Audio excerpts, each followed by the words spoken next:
마이너스 24%에서 마이너스 23%까지 점점 마이너스의 폭이 더 커집니다. 8월 말 현재 주식의 수익률을 나타낸 건데요. 모두가 우리가 잘 아는 굴지의 대기업들입니다. 예를 들면 올 초에 10만 불을 맨 밑에 있는 넷플릭스에 투자를 했다고 가정하면 현재 3만 7천 불로 자산이 쪼그라들어져 있는 겁니다. 은퇴하신 분들에게는 먼 미래의 큰 수익보다는 조금 적더라도 안전하고 지속적인 수익이 더 중요합니다. 오늘은 은퇴를 앞두거나 막 은퇴를 하신 분들에게 도움이 되고자 자산 배분을 어떻게 활용하는 게 좋을지 함께 알아보는 순서를 마련했습니다. 먼저 우리가 투자할 수 있는 항목들을 살펴보겠는데요. 여기 보시는 것처럼 주식, 코인, 금, 채권, 은행예금, 현금 등이 있겠습니다. 대표적인 위험자산인 주식은 장기적으로 보면 수익률이 가장 높은 편입니다. 반면에 코인은 가장 위험해서 은퇴하신 분들에게 있어서는 논외라고 생각을 합니다. 금이나 은은 역사적으로 전쟁 통해서는 유일하게 인정받는 자산이지만 수익성이 좀 지지부진합니다. 그리고 은행 예금과 현금이 남아있는데요. 안전하지만 역시 또 수익성이 좀 문제입니다. 한인분들의 경우는 연세가 많으실수록 이 중에서 은행 CD를 선호하는 경향이 좀 있습니다. 다음은 미국이라는 나라가 생기고 나서 그 다음에 5가지 자산의 총 수익률을 어땠는지 한번 그림으로 보여주는 건데요. 주로 주식 투자를 권장하는 그런 전문가들이 주로 인용하는 그런 그림입니다. 위에서부터 보면 파란 선이 스탁 주식인데요. 수익률이 가장 높습니다. 1802년에 시작하는데 1802년에 주식을 일부러치 투자를 했다면 2013년 말 93만 불이 됐습니다. 93만 배의 투자 수익률이 되겠죠. 그 다음은 빨간색 선이 채권입니다. 2등인데요. 이 중에서 2등인데요. 채권 1달러를 220년 전에 투자를 했다고 하면 지금은 1,505달러가 됐다는 겁니다. 1,500배 정도의 수익을 기록하는 거죠. 그 다음은 금입니다. 금을 220년 전에 일부러치 샀다고 가정하면 현재 가치는 3달러 21센트에 불과합니다. 마지막으로 현금 달러입니다. 220년 만에 상대적인 가치는 5.2센트로 가치가 아주 심하게 떨어져 있다는 걸 볼 수가 있습니다.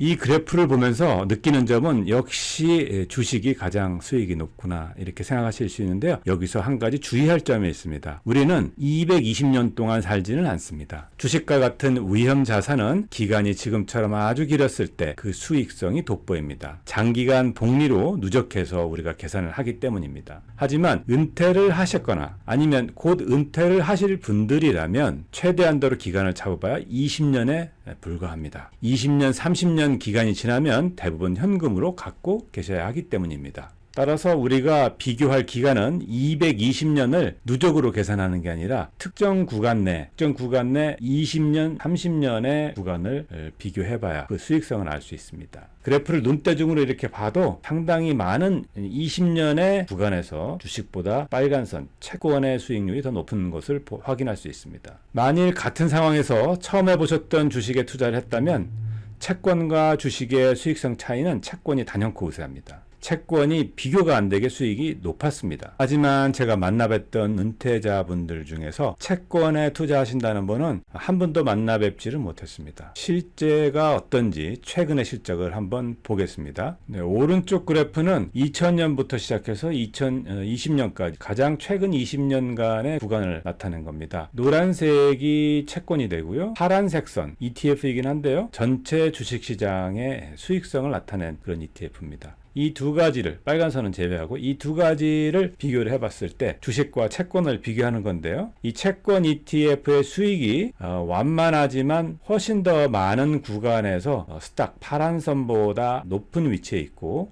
더 수익이 높았던 구간이 더 깁니다. 그래서 은퇴하신 분들에게 중요한 거는 그래프의 기울기, 결과가 아니라 그래프의 기복이라든가 이런 거에 따라서 중요하다는 겁니다. 특히 이 빨간색 박스에 있는 구간을 보면 채권 ETF의 수익성이 주식보다 훨씬 더 높았습니다. 중요한 건 안정적인 채권처럼 안정적인 그래프의 기울기입니다. 매우 오랫동안 기복 없는 수익성이 은퇴하신 분들에게 매우 중요하다는 겁니다. 사실 우리가 현재 어느 구간에 있는지는 아무도 모릅니다. 기복이 심하지 않고 안전한지를 먼저 봐야 합니다. 은퇴하면 언제든지 현금화 할 수 있어야 하기 때문에 전체적인 기간에서 대체로 위에 있는 것이 바로 고정인컴이 되고요. 우리는 이 고정인컴에 대해서 중점을 두어야 합니다. 그렇다고 주식 투자를 중단해야 할까요? 그렇지는 않습니다. 주식은 위험자산이긴 하지만 평균 수익률은 확실히 높은 건 사실입니다. 많은 재정 전문가들이 은퇴한 사람들은 어떻게 자산 배분 관리를 해야 되는지 정리해 놓은 나름의 공식들이 있습니다. 우리는 이 공식들을 한번 쭉 같이 살펴보면서 평균적으로 우리 나름대로의 공식을 한번 찾아보도록 하겠습니다. 정리해 놓은 거 한번 같이 보겠습니다. 자, 한스 피처 교수가 정리해 놓은 건데요. 스탠포드 대학교 교수였다가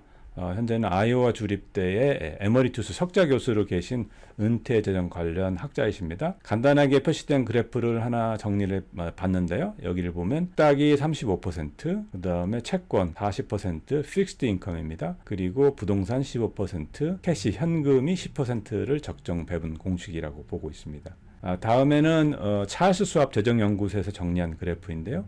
맨 왼쪽이 곧 은퇴하실 분들, 가운데가 은퇴를 막 하신 분, 그리고 은퇴를 하신 지 시간이 지난 분들이 오른쪽에 나와 있습니다. 그래서 연령별로는 60대, 70대, 80대 이렇게 구분해서 지금 나왔는데, 보시다시피 채권의 비율을 늘려가고요. 주식의 비중을 굉장히 연세가 들어가실수록 줄이고 있습니다.